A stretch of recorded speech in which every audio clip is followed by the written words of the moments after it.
The night my brother was celebrated as the pride of our family, my parents looked me straight in the eyes and called me the embarrassment we wish wasn't born.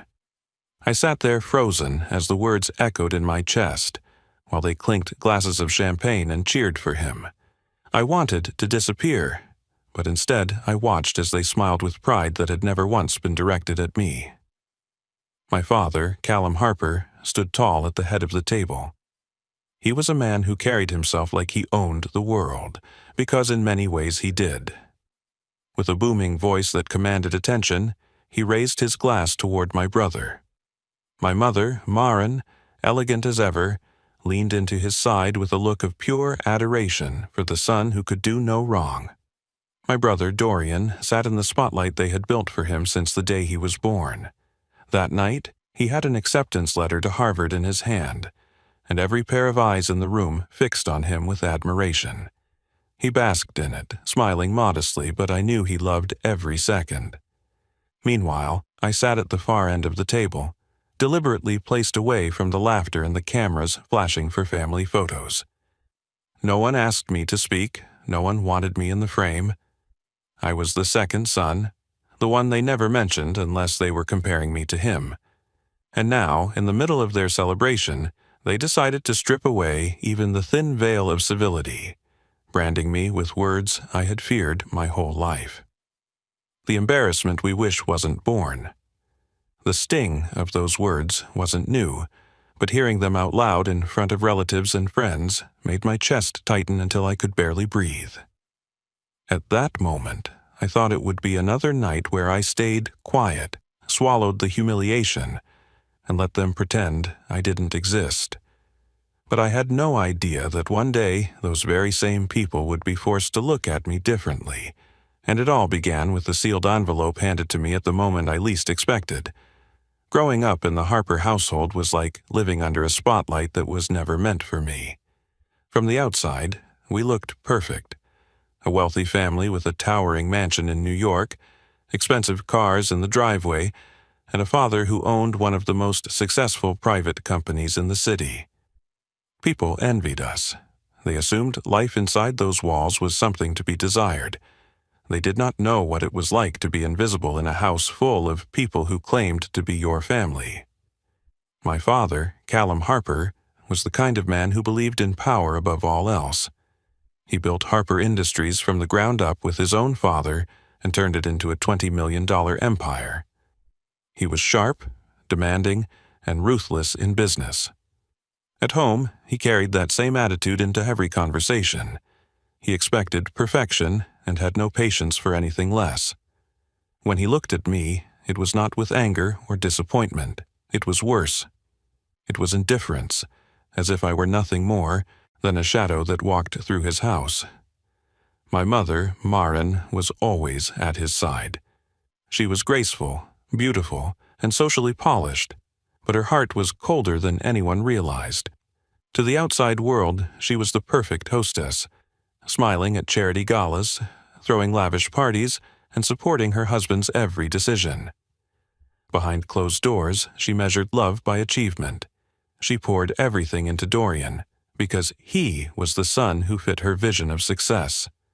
She rarely spoke to me except to remind me of something I had done wrong, or to say things like, "Rowan, why can't you be more like your brother?"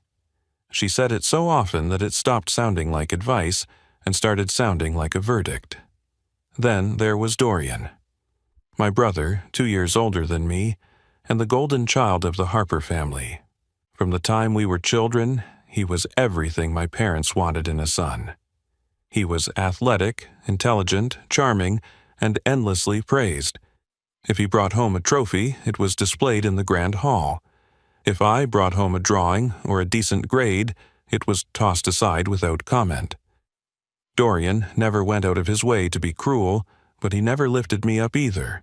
To him, I was simply the younger brother who trailed behind, a presence that didn't matter. He knew he was the favorite, and he wore that crown with comfort. The differences in how we were treated showed up everywhere. At dinner, Dorian sat beside my father while I sat further down. At the school events, my parents sat in the front row for his performances, and skipped mine entirely.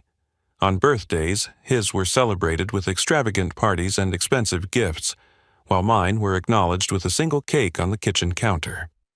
I learned quickly that no matter what I did, it would never be enough to change the way they saw me. By the time I turned 22, the pattern was cemented. I was still living in New York, working part-time jobs to get by, trying to find my own place in a world that had never handed me anything. I had no seat at Harper Industries. My father made sure of that. He once told me, "Rowan, not everyone is built to carry responsibility. Dorian was born for it. You should be grateful you don't have that pressure." He said it with a tone that sounded like wisdom, but I knew it was nothing more than dismissal. Inside, I carried a quiet storm. I wanted to prove them wrong. I wanted to show them that I was not the embarrassment they had painted me to be. But when you hear the same words repeated over and over for years, they start to carve themselves into your bones. I fought daily with the voice in my head that said I would never be enough. When Dorian's acceptance to Harvard came, it felt like the final nail in my coffin. My father announced it like the second coming of Christ. "My son has been accepted to Harvard," he declared to anyone who would listen, "and he will carry the Harper name into the future with honor." My mother cried tears of joy. Relatives called to congratulate them. The mansion was decorated with banners and flowers. And me? I stood in the corner, holding a tray of drinks for guests, while people brushed past me as if I were part of the staff. That was the night my parents let their contempt slip into words. In the middle of the celebration, as they toasted Dorian, my father leaned toward my mother and said, loud enough for me to hear, "At least one of our sons makes us proud. The other is the embarrassment we wish wasn't born." My mother nodded in agreement, clinking her glass against his. Some of the guests laughed uncomfortably. Others pretended not to notice, but no one defended me, not even Dorian. I remember gripping the edge of my chair so tightly my knuckles turned white. Shame burned in my chest. I wanted to scream, to shout that I was more than the labels they gave me, but my voice never left my throat. I did what I had always done. I stayed quiet because silence was safer than making myself an even bigger target. As the music played and the celebration continued, I slipped away to the back of the room. I stood in the shadows, watching the family I was born into treat me like a stranger. I told myself it would always be this way. They would celebrate him and ignore me. They would inherit the future and I would be left with scraps. What I could not imagine then was that the very foundation of their power would one day be shaken, and I would be the one holding the truth that would change everything. The Harvard celebration marked the beginning of a long season of humiliation for me. My father's words that night did not fade into the air. They followed me into every corner of my life. I carried them like a scar burned into my skin, a reminder that I was not welcome in the family I was born into. The days after the party were a blur of endless praise for Dorian. My father brought him into the company headquarters and introduced him to executives as the future of Harper Industries. My mother bragged to her friends about how her son would soon walk the halls of Harvard and someday manage millions. Meanwhile, I was left at home, waiting tables at a small restaurant in the city, coming back to an empty apartment with rent that barely fit my paycheck. The contrast was brutal. One evening, I returned to the mansion, hoping for even a moment of acknowledgement. The house smelled of expensive wine and roasted lamb. Guests filled the dining hall again, celebrating another of Dorian's accomplishments. My father noticed me step through the doorway and raised an eyebrow. "Rowan," he said flatly, "you should not come here unless you are invited. This is Dorian's night." His voice carried through the room, silencing the chatter. I felt dozens of eyes turn toward me, judging me, labeling me the intruder in my own family's home. I muttered something about just wanting to say congratulations and slipped out before anyone could laugh. Outside, the night air was cool, but my chest felt like it was on fire.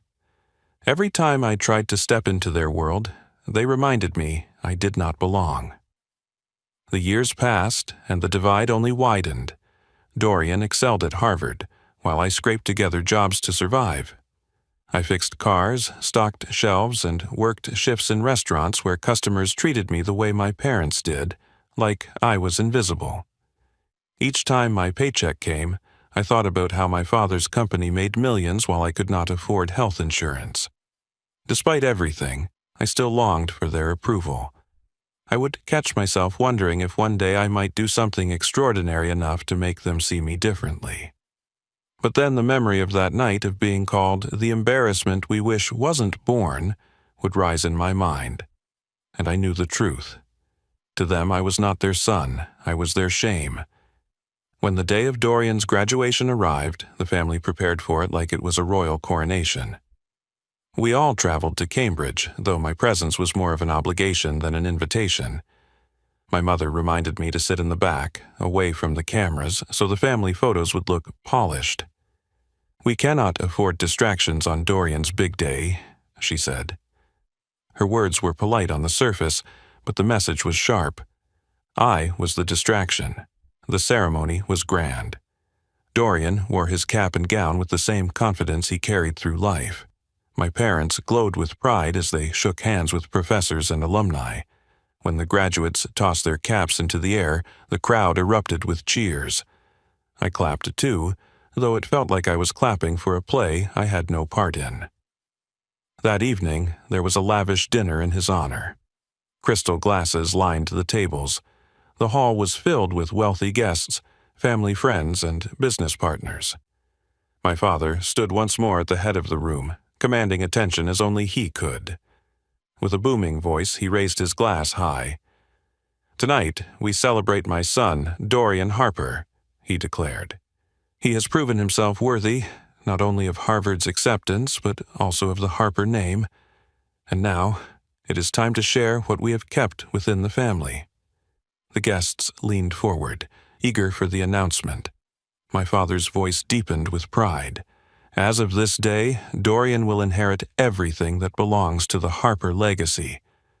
The company, the New York mansion, and the full estate will pass to him. He will carry the future on his shoulders, as it was always meant to be." The room erupted in applause. Glasses clinked. Guests stood to honor Dorian. My mother kissed his cheek. My brother smiled with that same modest expression, though I could see in his eyes that he relished every moment. I sat in the back, my chair pushed against the wall, hidden by shadows. Humiliation wrapped around me tighter than ever. My father's words were not just a public announcement, they were a public execution of whatever dignity I had left. He had stripped me of any chance to be recognized as part of the family, and he had done it proudly in front of hundreds of witnesses. My chest ached as the applause roared on. I tried to stay still, to swallow the humiliation the way I always had. I lowered my gaze, pretending to study the linen folded on my plate, but inside I was breaking. For years I had endured the quiet dismissal, the private whispers, the endless comparisons. But this was different. This was my father standing in front of a crowd and declaring to the world that I was nothing. I clenched my fists under the table. A part of me wanted to stand and shout, to tell the guests that I was more than the shadow of my brother. But I could not move. Fear kept me frozen. Fear of ridicule, fear of rejection, fear that if I spoke, I would only make things worse. As the laughter and music filled the hall, I sank deeper into silence.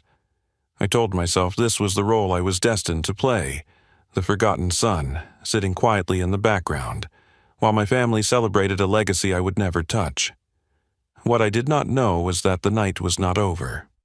The humiliation I felt would not be the end of the story. It was the beginning. Because when the lawyer walked in carrying that sealed envelope, the very foundation of everything my father had just declared was about to crumble. The applause for my father's announcement still thundered in the room when the doors at the back of the hall creaked open. At first, no one paid attention. All eyes remained fixed on Dorian, who stood beside our father with his glass raised like a king receiving his crown. But then the sound of measured footsteps carried through the marble floor, and the room began to hush. A tall man in a dark gray suit walked forward. He had a presence that immediately demanded attention, not with arrogance but with a quiet authority. His hair was streaked with silver, and he carried a leather briefcase that swung lightly by his side. The crowd turned their heads as he moved past the tables, his gaze fixed on one person, me. When he reached my seat at the back, he stopped and lowered his voice so only I could hear. "Rowan Harper?" he asked. I nodded, unsure what to say. No one ever sought me out at these events. He slipped a sealed envelope from his briefcase and placed it in front of me. Leaning close, he whispered, "It's time they finally learn the truth." The words hit me like a thunderclap. I stared at the envelope resting against the white linen of the tablecloth. The weight of it felt heavier than paper, as though it contained something powerful, something dangerous. My father's voice boomed from across the room. "What is this? Who are you?" He sounded irritated, almost offended that his perfect evening had been interrupted. The man turned to face him. "My name is Adrian Cole. I am an attorney representing the estate of Elias Harper." The name of my grandfather seemed to silence the entire hall. Conversation stopped mid-sentence. Even the string quartet in the corner faltered for a moment. My grandfather Elias had built Harper Industries from nothing. His name still carried weight, even though he had passed away years ago. Adrian looked back at me. "Mr. Harper left instructions that this envelope be delivered to you on this night, in this setting, in front of your family." Dozens of eyes burned into me. My father's face darkened with suspicion, while my mother looked pale. Dorian frowned, as though the spotlight he loved so much had just been threatened. I stared at the envelope, my hands trembling. For a moment, I considered hiding it away, waiting until I was alone to read it. That was the safer path. If I stayed quiet, if I kept it hidden, the night would pass like all the others. I would be humiliated, yes, but I would survive. But another voice rose inside me, stronger this time. For years, I had been silent. For years, I had let them decide who I was. Maybe this envelope was nothing. Maybe it contained words of kindness meant only for me. Or maybe it was more. Whatever it was, my grandfather had chosen this moment for me to reveal it. He had trusted me to stand in front of them, not to shrink away. I felt my father's eyes drilling into me. "Rowan," he barked, "whatever nonsense this is, deal with it later. Sit down and do not disrupt this celebration." His words, once enough to silence me, only fueled my resolve. My chest pounded as I pushed back my chair and rose to my feet. The noise of the chair scraping against the floor echoed like a challenge. For the first time in my life, the room was watching me, not Dorian. I held the envelope in my hand, the wax seal unbroken. "This was left for me by Elias Harper," I said, my voice steadier than I felt. "It was meant to be opened tonight, here, in front of everyone." Gasps rippled through the crowd. My mother whispered urgently to my father, but he waved her off. Dorian crossed his arms, his jaw tight with frustration. My fingers hovered over the seal. I could feel the sweat on my palms, the rapid beat of my heart, the weight of the decision pressing down on me. If I broke the seal, nothing would ever be the same again. I would be stepping into a storm I had no way of predicting. But if I did not open it, I would remain the shadow they always wanted me to be. I thought of every insult, every ignored birthday, every moment I had been cast aside. I thought of the night they called me, the embarrassment they wished wasn't born. And then I thought of my grandfather, the one person who had shown me kindness when I was a child. He used to place a hand on my shoulder and say, "Rowan, you see people for who they are. That will always matter more than what they see in you." With that memory steadying me, I slid my thumb under the seal and broke it open. The sound was small, but in the silence of the hall, it rang like thunder. The paper inside was crisp, folded neatly in three. I unfolded it slowly, feeling the weight of hundreds of eyes pressing down on me. My voice shook at first, but I forced it out. This is the last will and testament of Elias Harper. The room froze. My father's face twisted in disbelief. My mother's hand clutched the edge of the table. Dorian shifted uncomfortably. The applause from earlier now, a memory drowned in silence. I looked down at the words again, my eyes widening as the meaning sank in. My grandfather had not left his legacy to the son they celebrated. He had not entrusted it to the man who built an empire on cold ambition. He had left it to me. The weight of that truth pressed against my chest, demanding to be spoken aloud. My voice grew stronger. For the first time in my life, I was not afraid to be heard. My hands trembled as I held the paper, but my voice was steady. "This is the last will and testament of Elias Harper," I repeated. The silence in the hall was suffocating. Every guest leaned forward, waiting to hear words that would either confirm or shatter everything my father had just announced.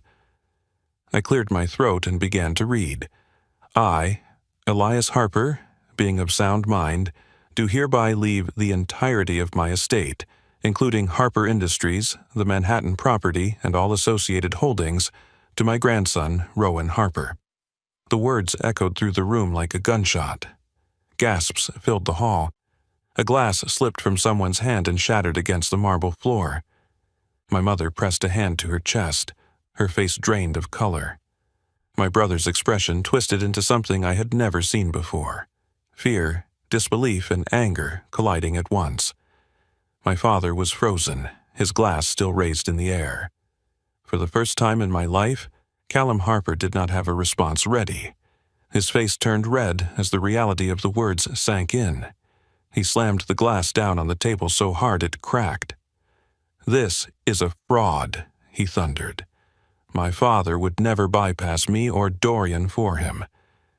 Adrian Cole, the lawyer, stepped forward calmly, unfazed by my father's fury. "This will was signed, witnessed, and notarized legally. Elias Harper left strict instructions that it be revealed tonight. I have copies filed with the courts. This is authentic."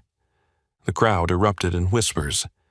Guests who had applauded Dorian minutes ago now turned toward me with wide eyes. I could feel the shift in the room, the sudden weight of attention I had never known before. My father's voice grew louder. "Impossible. Rowan is nothing. He has no place in this family's legacy." I lowered the paper and looked directly at him. "You told me that my entire life. But your father saw me differently. He saw something in me you never wanted to acknowledge." My mother finally spoke, her voice trembling. "Rowan, this cannot be right. There must be another explanation." Dorian stepped forward, his composure cracking. "This is ridiculous. Everyone knows I've worked for this, not him. He doesn't deserve any of it." He jabbed a finger at me as if I were an imposter standing in his throne room. I met his gaze and said, "Deserve? Do you think I did not want their approval? Do you think I did not fight every day to be noticed, to be treated like I mattered?" Grandfather saw more than achievements on paper. He saw who we were when no one else was watching. The lawyer cleared his throat and read aloud a final passage from the will. "I leave my legacy to Rowan because he has endured with patience and integrity. While others sought power, he showed humility. While others demanded recognition, he kept faith in his own path. My company was built on resilience and honesty. Rowan is the only one who carries that spirit forward." The hall was silent again. The words hung in the air like a final judgment. My father's jaw clenched so tightly I thought his teeth might shatter. Dorian's fists balled at his sides, his face burning with rage. My mother turned her face away, unable to meet my eyes. I felt something shift inside me. For years, I had been buried under their contempt, convinced I was worthless. But now, with my grandfather's words in my hand, I felt taller, stronger. I was no longer the forgotten son in the shadows. I was the heir chosen not by circumstance, but by truth. I stepped forward, my voice carrying across the hall. All my life you told me I was nothing. Tonight I stand here with proof that I am not only something. I am everything you tried to deny. You built walls to keep me out, but grandfather gave me the key to walk through them. The guests erupted in murmurs. Some applauded softly, others watched in stunned silence. For the first time I saw my father's power falter. His image of control, his aura of dominance, cracked like glass. He looked at me with hatred, but underneath it I saw fear. Dorian shouted, his voice breaking, "This isn't fair." It was supposed to be mine. I turned to him. Fair? You had their love, their pride, their celebrations. I had nothing. You grew in the light, and I was left in the dark. If you cannot see the fairness in this moment, then you never understood what it meant to earn anything. The lawyer handed me a second document, confirming my legal ownership. My hands shook as I held it, but not from fear, from the weight of finally being seen. My father tried one last desperate move. "This changes nothing," he growled. "I built this company, and I will not let a weak, unwanted child take it from me." Adrian stood firm. "Legally, it is Rowan's. You may fight it, but the courts will uphold this will. Your father made his choice." I looked around the room at the faces of people who had watched me fade into the background for years. I was silent for too long. Tonight, that ends. I will not be the embarrassment anymore. I will honor the legacy my grandfather trusted me with, and I will do it in a way this family never expected, with integrity and strength. The applause that followed was hesitant at first, then stronger. Not everyone clapped, but enough did for me to feel the power of the moment. I stood taller than I ever had, not because I wanted revenge, but because I finally knew my worth. For the first time, my father, my mother, and my brother looked at me not as an afterthought, but as someone who could no longer be ignored. The echoes of the lawyer's voice lingered in the hall long after the applause faded. For the first time in my life, I was no longer the forgotten son sitting at the edge of the room. I was standing in the center, holding the truth that none of them could deny. The sealed envelope that once felt like a burden had become my shield and my sword. My father stormed out first, his face red with fury, his shoulders stiff with the weight of defeat. He did not look at me. He could not. For a man who had lived his entire life controlling every narrative, losing power to the son he had spent years dismissing, was unbearable. His footsteps pounded across the marble floor like war drums, but each one sounded more hollow than the last. My mother remained seated, her hands clasped together as if in silent prayer. She would not meet my eyes. The woman who once hosted grand parties with a flawless smile now looked smaller, shrunken under the weight of choices she had made. She had poured every ounce of love into Dorian, and in return she had nothing left for me.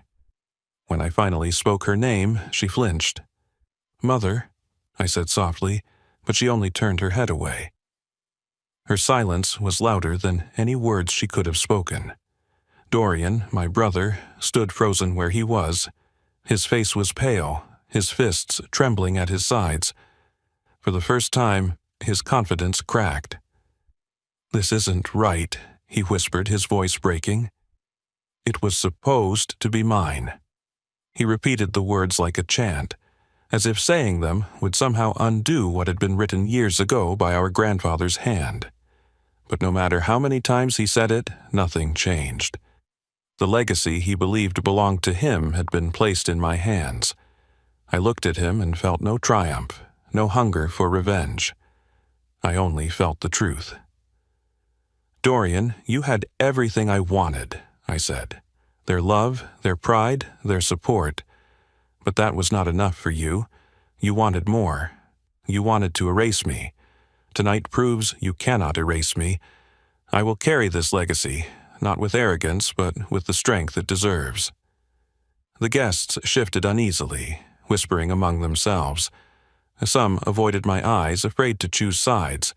Others nodded subtly, as though they had seen the cruelty all along but never had the courage to speak against it. I realized in that moment that my fight had never just been with my family. It was with the entire silence of those who stood by and let it happen. But now, they, too, had to face the truth. As the lawyer packed his briefcase, he gave me a small nod of respect. It was not the kind of respect that came from money or power, but the kind that recognized resilience. "Your grandfather believed in you," he said quietly. "Do not forget why." His words sank deep into me. I would not forget. That night I walked out of the hall with the envelope still in my hand. The cool night air met me at the door, and for the first time in years I breathed freely. The shame that had weighed on me was gone, replaced by a steady fire in my chest. I was no longer the boy they called an embarrassment. I was the man my grandfather trusted to protect his life's work. In the weeks that followed, the family fractured. My father tried to contest the will, but the courts upheld every word of it. His pride was wounded beyond repair, and though he fought hard, the law was clear. My mother withdrew from the public eye, her carefully crafted image shattered. Dorian tried to carry on as though nothing had changed, but the sting of losing everything he thought was his never left his face. And me, I stepped into a role I never thought I would have. I walked through the doors of Harper Industries not as the overlooked son, but as its rightful heir. The employees looked at me with surprise at first, but in time, with respect. I worked harder than ever, determined to live up to the faith my grandfather had placed in me. I did not want to be remembered as the son who inherited by chance. I wanted to be remembered as the man who rebuilt the Harper name with integrity. Looking back now, I see the truth clearly. Pain shaped me, but it did not destroy me. The years of rejection carved out strength I did not know I had. The humiliation I endured gave me a voice that could no longer be silenced. And when the moment came, when the lawyer placed that envelope in my hand, I was ready to step into the light that had been denied to me for so long. So if you take anything from my story, let it be this. Being unwanted by those you love does not make you worthless. Sometimes the ones who dismiss you the most are the very people who are afraid of what you might become. Your worth is not defined by their approval. It is defined by the truth of who you are and the choices you make when no one believes in you. I was once the embarrassment they wished was never born. Now I am the heir to a legacy built on truth, and no amount of denial can take that away. If this story moved you, share it with someone who needs to hear it. Leave a comment below with your thoughts, and tell me if you've ever felt underestimated in your own life. Don't forget to hit the like button and subscribe to the channel so you never miss a story like this. Your support helps us bring more powerful stories to light.